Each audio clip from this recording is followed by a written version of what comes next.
करू शकतो।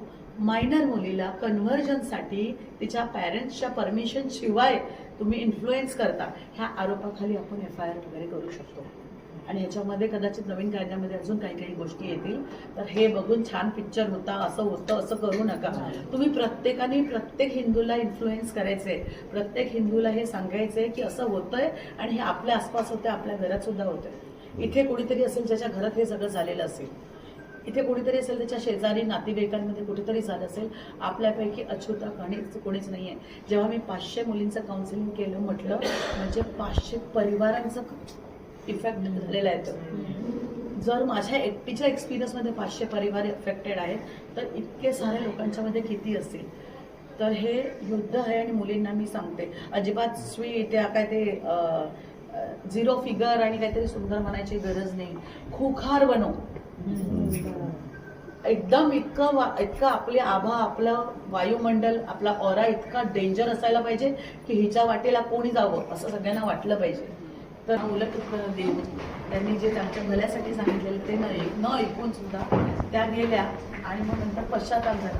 बऱ्याचदा आईवडिलांचे रास्ते बंद होतात। अशा वेळेस आपल्यासारख्या कुठेतरी स्ट्रॉंगली जेव्हा त्यांच्यासाठी उभं राहतं, तेव्हा ते परत आपल्याकडे येतात। आणि हा आकडा जो आहे हा फक्त आपल्या आजूबाजूच्याच गोष्टी।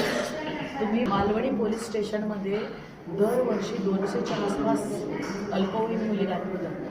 त्या 85% मुली परत मिळतात, पण तोपर्यंत त्यांच्याबरोबर सेक्शुअल अब्यूज झालेला असतो। आणि या मायनर मुलींच्या गोष्ट करताना मेजर मुलींची गोष्ट करतच नाही। हा RTIचा डेटा आहे।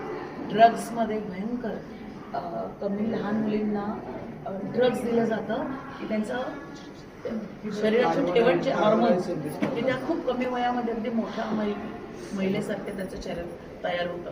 अशा प्रकारे त्यांना ड्रग्स दिले जातात। त्यांचं काय शृंगारी भावना वाढवण्यासाठीच त्यांना ड्रग दिले जातात।